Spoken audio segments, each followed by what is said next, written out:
And to God be the glory.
Call to worship. Sumigaw sa galak ang mga kilala, at purihin ang Diyos na may kagalakan. Wagas na papuri sa Kanya ibigay, awitan siya, luwalhatiin siya.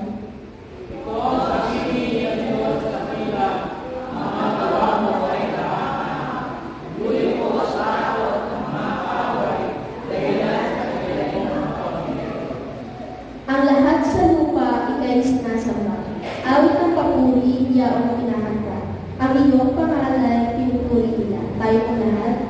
Purihin ang Diyos, siya'y papurihan, pagkat ang daig ko'y kanyang pinakinggan. At ang pag-ibig niya sa akin walang katapusan. Tayo po'y magsiyuko at sumandaling na natin. Panginoon, kami po ay nagpapasalamat sa panibagong araw na binigyan kami ng buhay, Panginoon. Salamat din po sa bawat biyaya na ipinakahalag po sa bawat isa sa amin. Ganun din po ay nagpapasalamat kami sa iyong paggabay sa amin at pagdala ng ligtas sa iyong bahay sa bahay.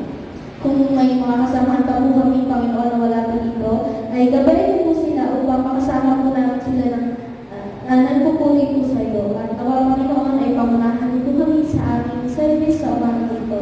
Sa bawat leaders, worship leaders, Panginoon, kay Sophia po na maghahatid na iyong mensahe. Ikaw po ang gabamay sa bawat isa, Panginoon. Ito po ang aming panalangin sa pangalan ni Jesus na aming Panginoon at aming tagapagligtas. Amen. Amen. Praise God. Palakpakan muna natin ang ating Panginoon. Good morning, everyone. Ayan. Lahat po ng mga nanay tumayo, lahat ng mga nanay, Happy Mother's Day, lahat po ng mga nanay. Papalakpakan natin ang ating mga nanay.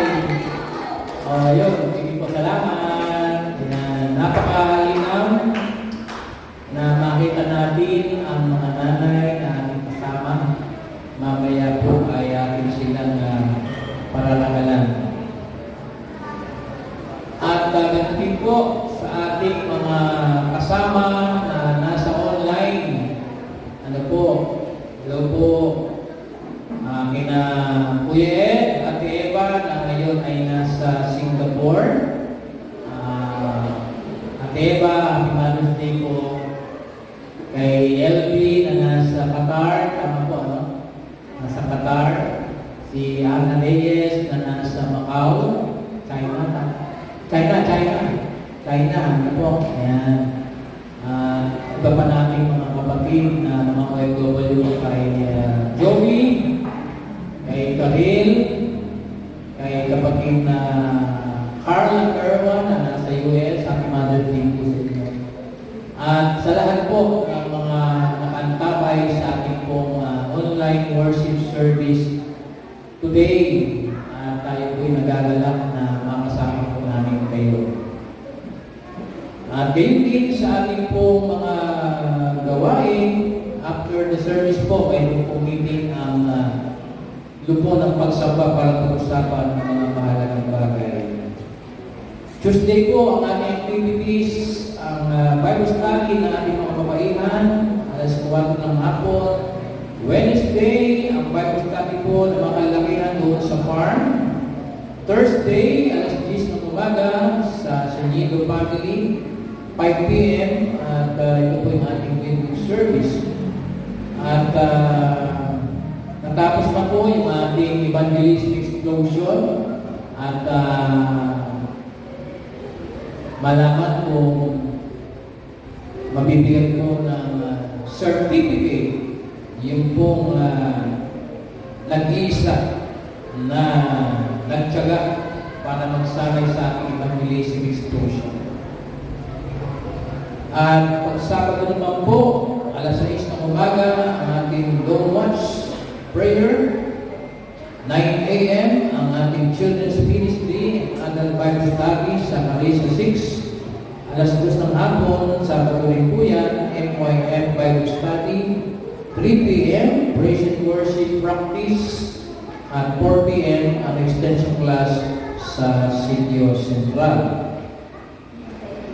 Sa May 22 to 23 ay kami po ni Kuya Ed, ni Sister May Bornales at ako po ay dadalo ng 2 araw na conference na mangyayari po sa Urani, Bataan.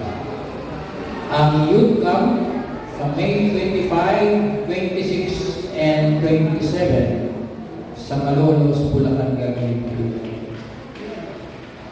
At tayo nagpapasalamat sa sponsor ng ating Sunday School, ang kapatid na Ramo Binyaman.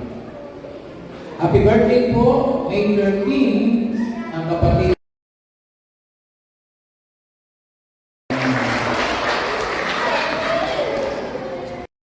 kaya tayo kakain May 13, malaman.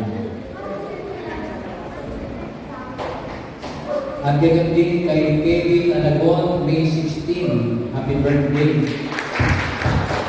I think si Cecil Kabasal na anak po ng Kuya Ed na nasa Singapore ngayon. I think it is her birthday the last May 8? May 8? Oh, pinabati natin Cecil. Happy birthday! Kaya nandun sila lahat sa Singapore, no? Talagang it is a family celebration. Opo, family celebration. Ayan po. Kaya, praise God. May itatalaga po tayo na asan ba? Ito po ay isang maliit na bagay pero malaki pong nagagawa. Yan. Alam niyo po kung ano to? Cellphone.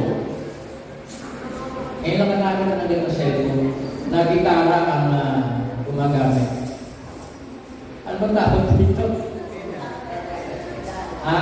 Pedal. Ang gitar pedal, pag yung gusto mong bumantay tulong ng gitara, ito po ang ginagamit.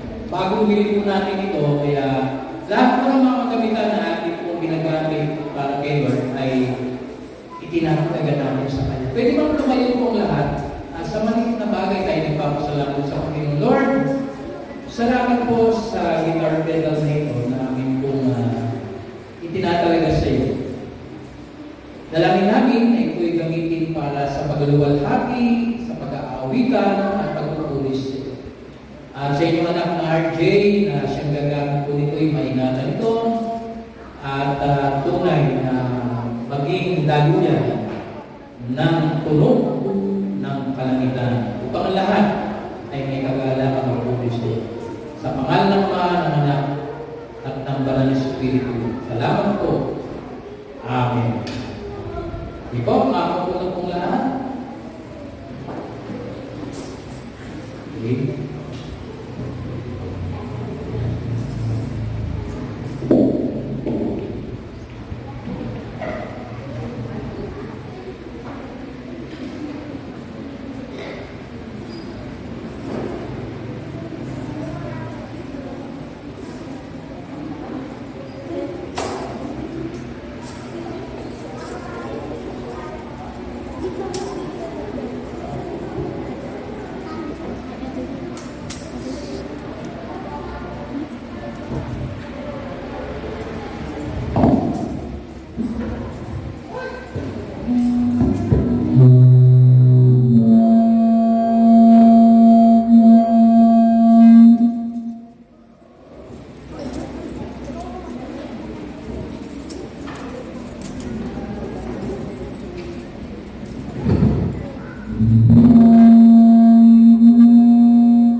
Tunay nga po, Panginoon, na ikaw ang daan, katotohanan, Panginoon, ng buhay, ng walang hanggan.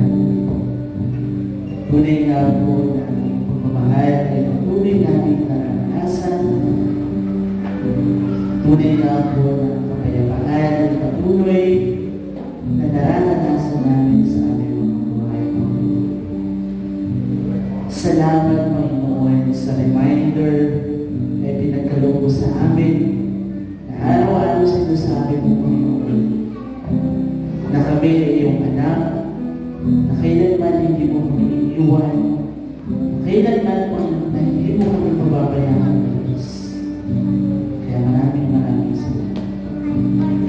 So let's continue to worship, continue to pray, continue to declare this song right now.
Panginoon, anak mo ba talaga?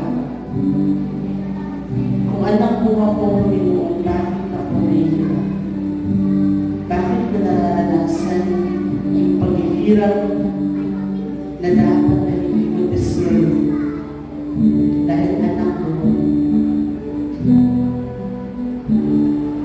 Kailangan ko ba maranasan yung bighati, kalungkutan, bilang isang anak? Kailangan ko ba maranasan ang galit sa asawa, sa anak, bilang isang ina? Kailangan ko ba maranasan ang trabaho, mag-provide sa family natin bilang isang ama? Pero sabi mo, anak mo, pero bakit? Bakit naranasan? Kung ito ngayon, at sa tingin mo, hindi mo kaya sabihin mo, but right now, kinakausap ka ang Diyos. Tinatanggal niya yung hirap, yung tanong na yun sa puso. At sinasabi sa'yo ng Panginoon sa oras, anak kita. At kailanman hindi kita iiwan. Kailanman hindi kita mababayan.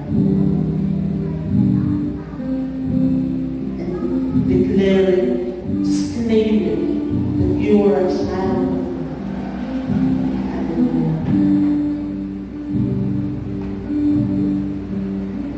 I'm a child of Spirit. I'm a child of Spirit. You're a child of God. I'm a child of Spirit. I'm a child of Spirit.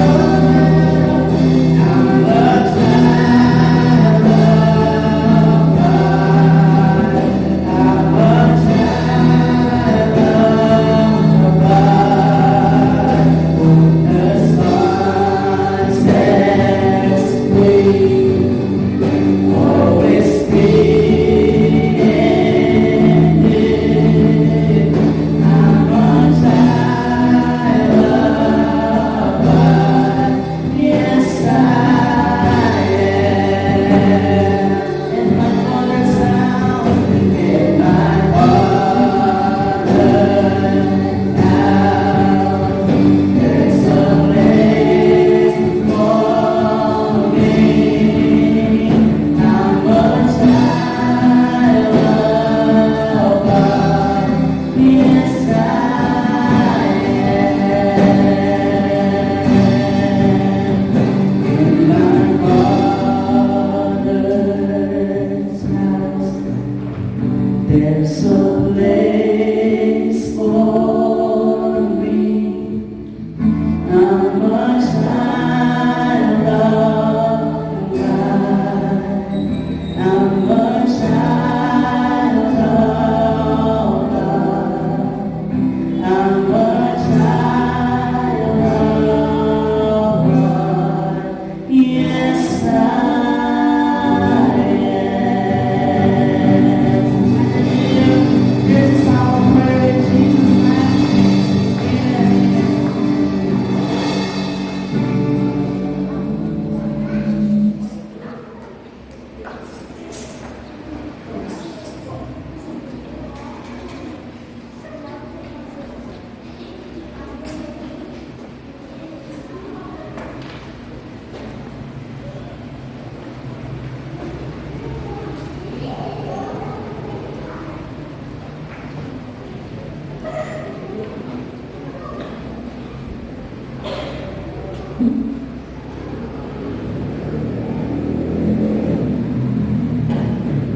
Dadako po tayo sa pagbasa ng banal na kasulatan.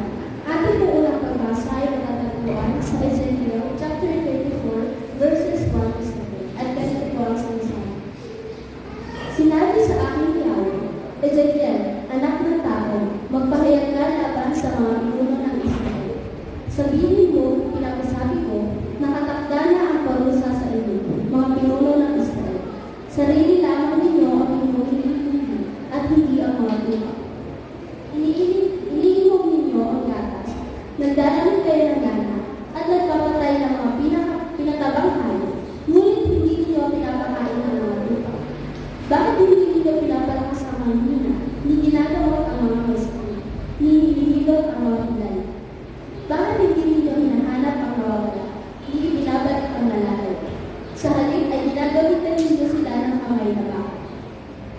Sila'y nangangalat at nilara para mga mabangis na hayop, sapagkat ang mga ito'y walang kasto. Ang mga tupa ko'y nagkalat sa mga puno, burol at sa lahat ng panig ng daigdig. Ngunit walang ibig humana sa kanya. Dahil dito, mga pinuno, hindi ninyo ang sinasabi.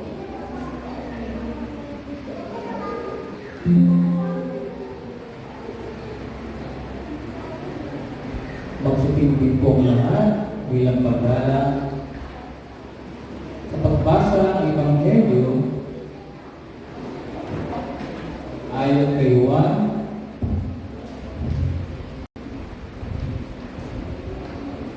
kabanatang 14, mga talatang 15 hanggang ika-21. Ganito po ang sinasabi ng banal na Biblia. Kung iniibig ninyo ako, tutuparin ninyo ang aking mga utos. Dadalangin ako sa Ama upang kayo'y bigyan niya ng isa pang patnubay na magiging kasama ninyo magpakailanman. Siya ang Espiritu ng katotohanan na hindi matanggap ng sanlibutan, sapagkat siya ay hindi nakikilala ng sanlibutan. Ngunit nakikilala ninyo siya, sapagkat siya'y nasa inyo at siya'y mananatili sa inyo. Hindi ko kayo iiwang mga ulinan, babalik ako sa inyo. Kaunting panahon na lamang at hindi na ako makikita ng sanlibutan ito. Ngunit ako'y makikita ninyo sapagkat buhay ako. Mabubuhay rin kayo. Sa araw na iyon ay malalaman ninyo ako'y nasa Ama at kayo naman nasa akin at ako'y nasa inyo. Ang tumatanggap sa mga utos ko at tumutupad sa mga ito ay siyang umiibig sa akin. Ang umiibig sa akin ay ibigin ng aking Ama. Iibigin ko rin siya at ako'y lubusang magpapakilala sa Kanya. Ang mabuting balita ng ating dakilang Panginoong Jesucristo. Amen.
Patuloy natin palakpakan ng Panginoon sa awit ng mga banal na mga bata. Galing-galing ni Kenji. Narinig niyo ba ang kanyang awit? Kenji, sa susunod, lip sync ka lang na.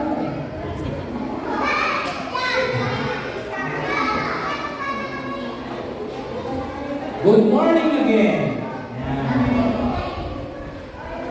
Ang ating pong tagapagsalita mula sa lahat ay napapabayaan. Napapabayaan paminsan-minsan sa kusina. At masasabi ko po na talagang papalad ang ating simbahan na mayroon tayong ganitong kabataan na handang sumabak sa lahat po ng mga paglilingkod. Naibigan po siya sa lahat ng antas ng paglilingkod. At siya po ay isang mag-aaral na kumukuha ng course of nursing. At pangarap po niya maging isang doktor. Kaya sasama natin lagi sa prayer. At hindi ko na po pakakabala ang pakinggan po natin ang design ng Diyos at dalamin sa ating napaging na Sophia.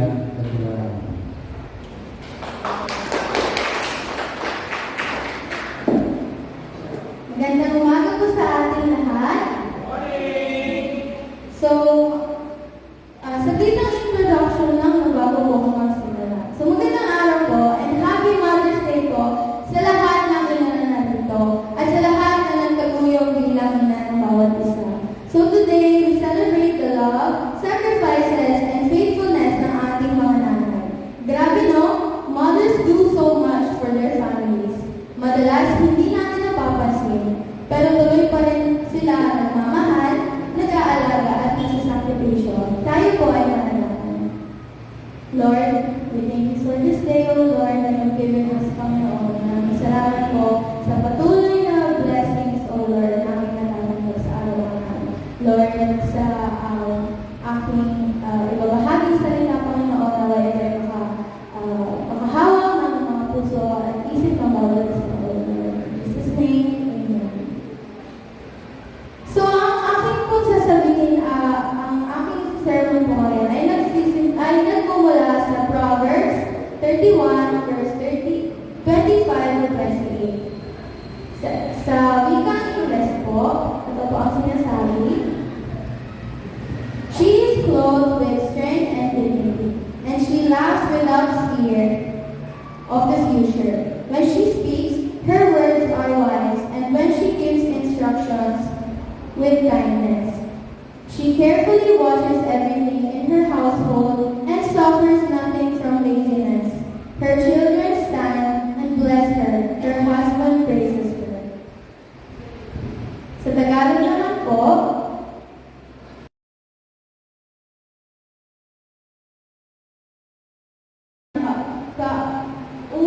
kaanyuan at wala siyang pangamba sa bukas na darating. Ang mga salita niya ay puspos ng karunungan at turo niya ay pawang katapatan. Sinusubaybayan niyang mabuti ang kanyang sambahan at hindi tumitigil sa paggawa araw-araw. Iginagalang siya ng kanyang mga anak at pinupuri ng kanyang kaluluwa. So, sa Proverbs 31:28 to 25 to 28, makikita natin yung description ng isang godly woman. Hindi siya kilala dahil lang sa beauty or success, but because of her strength, wisdom, dignity, and faith in God. So, ang una po is clothed with strength and dignity from Proverbs 31 and 25. Sabi sa verse, she is clothed with strength and dignity. So, ano nga ba meaning nun? First is strength that comes from God. Yung strength ng isang mother, hindi lang siya physical strength. Yun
the way she speaks, acts, and treats others.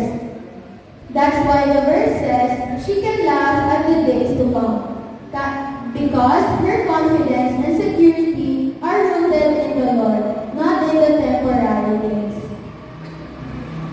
For the second naman po is speaking with wisdom and love.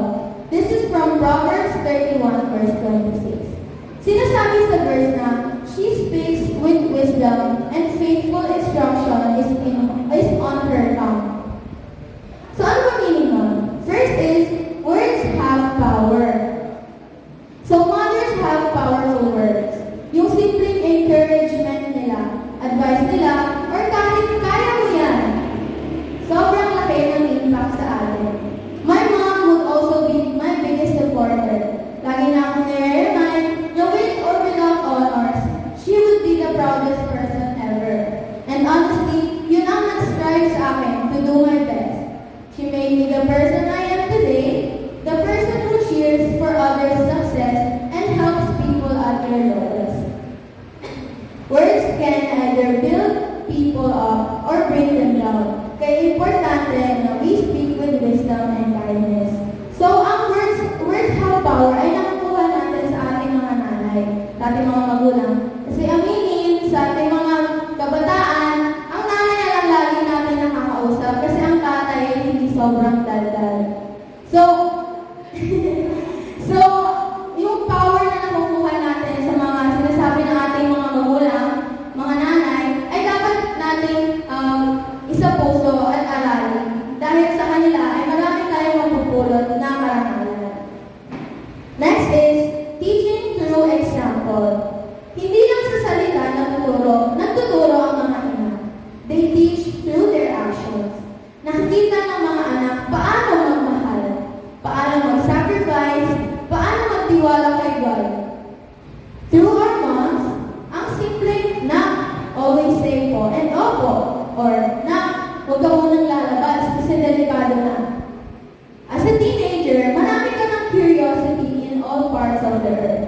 In all aspects of life, may malalaman at malalaman ka. Dumagdag na ata ang pag-alala sa akin na aking magulang na aking babae na ako. Panganay pa, may boyfriend pa. We were always told about the harsh life outside the world and on how we could avoid it at paano kami magpapahamak if hindi kami nakinig sa aming mga magulang. May time na sinasabi ko na, mag-iingat naman ako eh. Bakit ba siya nag-aalala? Pero you're always aware na accidents may happen. Kaya tayo pinagbabawalan. Their life lessons are what keeps us alive. So, siguro marami pong makaka-relate sa mga fellow kabataan ko na kapag pinagsasabihan tayo ng ating mga magulang, meron tayong tendency na mainis. Minsan, sa tingin natin, nasasakal na tayo sa mga rules nila. Pero hindi natin alam, sa likod ng mga rules na yun, ay ating ikabubuti. Next is, for the third part, is faithfulness in responsibilities. This is from Proverbs 31, verse 27 to 28. So, the Proverbs woman was unfaithful sa responsibilities niya. First is a heart that serves. Ang mga nanay, grabe talaga sila mag-serve. They wake up early, work hard, take care of everyone, and most of the time, inauna pa nila yung family bago yung sarili nila. Sa mga nanay, nakikita natin sila na kung ang pasok natin alas 5, alas 4 pa lang gising na sila. Nagluluto na sila, nag-aayos na sila ng uniform natin, nag-plansya na sila, and sa tingin ba natin, kaya ba natin yun? Ako kasi hindi. So, gusto ko pang matulog ng mahaba. Kaya malaki ang pasasalamat ko sa aking mga ina na nagtataguyod sa akin. Next is, honoring our mothers. Sabi sa verse, her children arise and call her blessed. As children, we should appreciate and honor our mothers. Hindi lang today, kasi Mother's Day, but every day. Nung ako pa ay dumb preteen, meron times na sinasabi ko sa sarili ko, masyado na akong matanda para mag-I love you o mag-kiss sa aking nanay.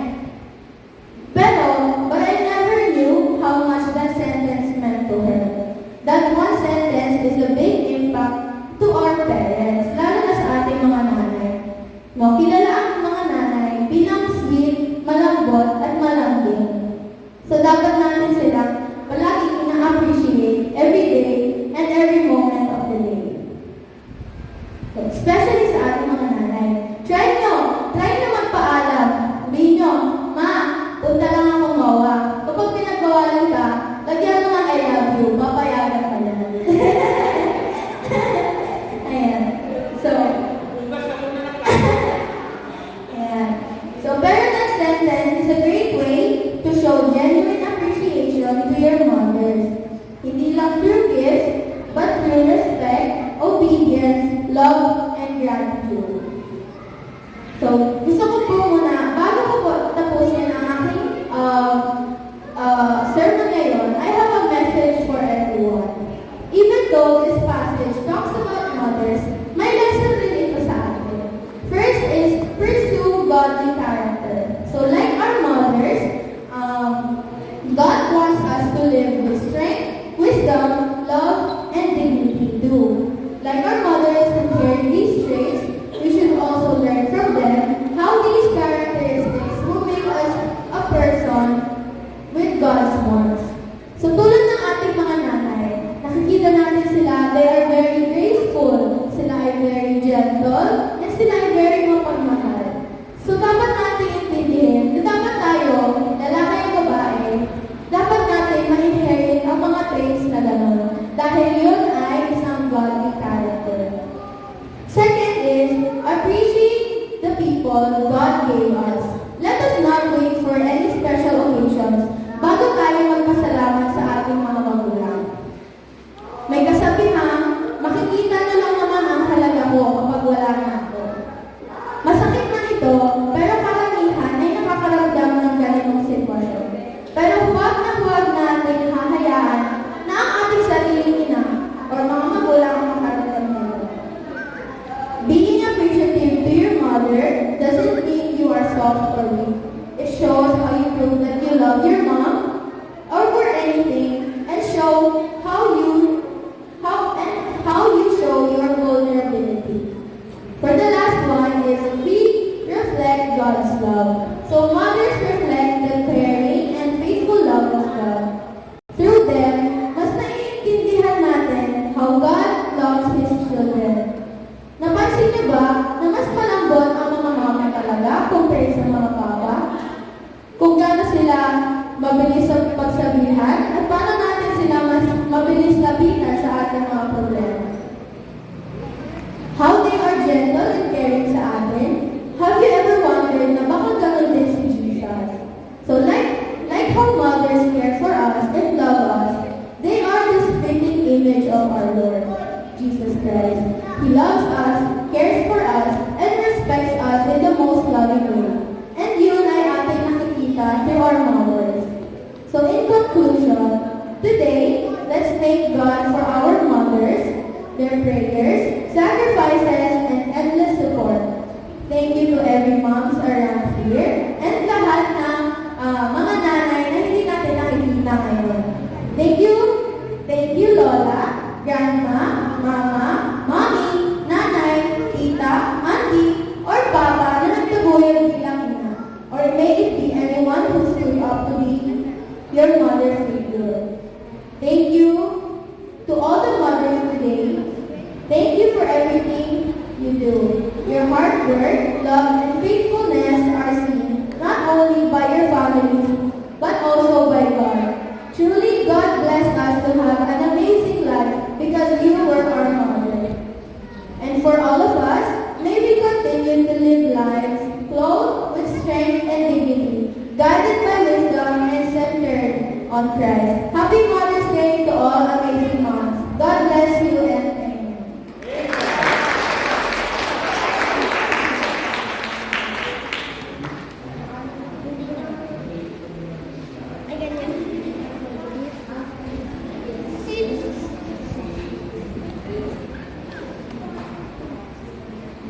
Dadasal po tayo sa pagkakaloon ng ating mga ikapo at pagkakaloon.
sa mga gawain upang isulong ang iyong paghahari sa buhay ng mga tao. Pagpalain niyo po ang inyong mga anak na nag-isa ngayong umaga, patuloy na dumaloy sa kanila ang pagkalaman, patuloy niyo po pagkaloob ang kasiyasiyang buhay. Sa ngalan ni Jesus. Amen.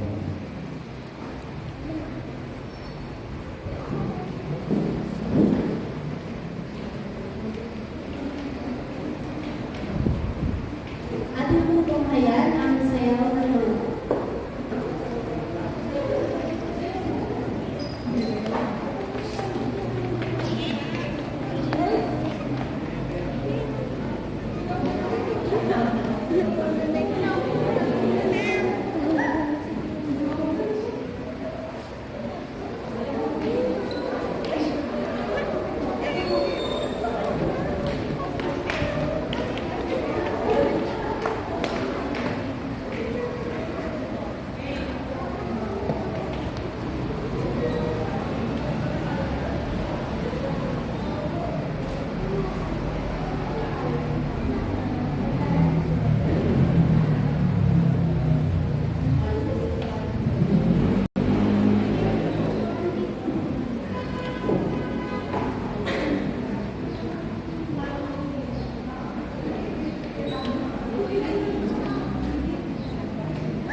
Kami po ay may inihanda. Pero po, naiinaliwan pa dito. Kami po ay may inihanda simple token para po sa ating mga ina ng tahanan. Tinatawagan ko po ang mga nanay, mami, mama, ano ba ang tawag sa inyo? Inaanyayahan ko po kayo lumapit dito sa harapan. Ayan. Sige po, lapit po tayo dito sa harapan. At kami po ay mayroong ibibigay na simple token sa inyo.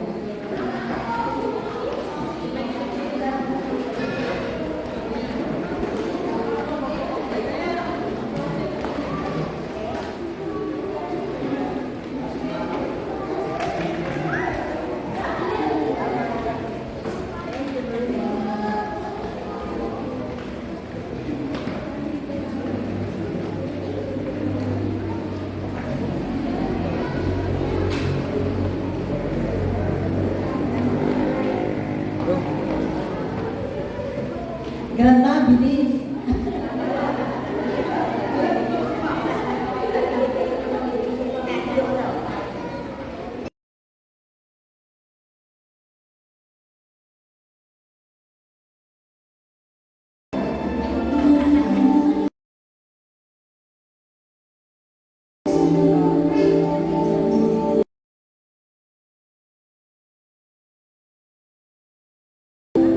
Ayan, tunay na pagpapala po ang mga ina ng tahanan.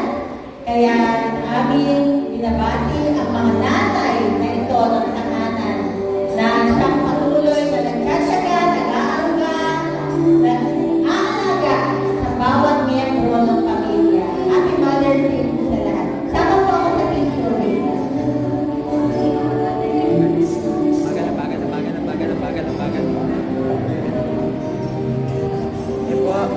One, two, three.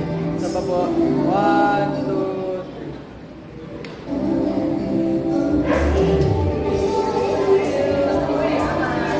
Hindi po, sandali. Pag-favorite ko na natin kayo. Pag-favorite ko na. Yan.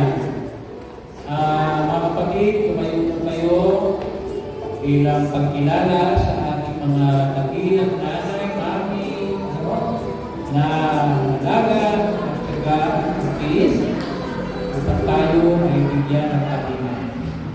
Hindi po, i-layas po natin, itas po natin ang ating mga kamay, tanda po ng ating pasasalamat sa kanila. Panginoon, salamat po sa mga nanay na nato ngayon. Sila po ay pinagkalooban niyo ng buhay. Sila po ay pinagkalooban niyo ng lakas ng loob upang gampanan ang pangako ng buhay na ganap at kasiyasiya sa pangalan ni Jesus. Amen and amen. Palapakan po natin ang ating mga nanay. Happy Mother's Day po! Ayan. Mayroon po. Thank you.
digamos canalosi.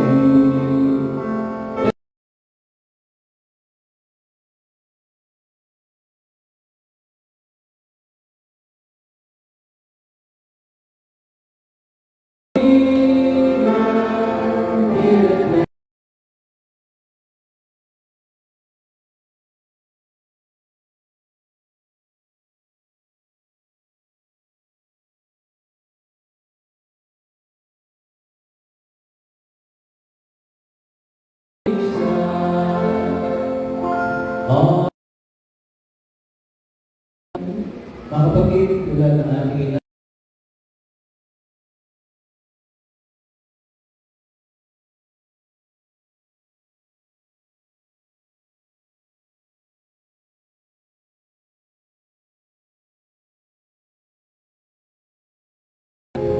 kayo po'y may kabigatan sa inyong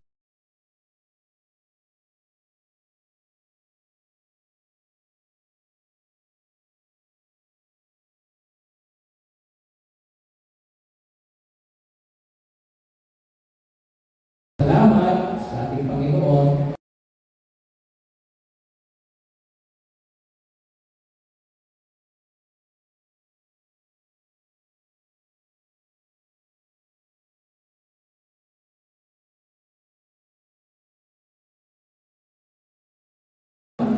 Ang buong daigdig, ang kalagayan ng ating bansa, ang kalagayan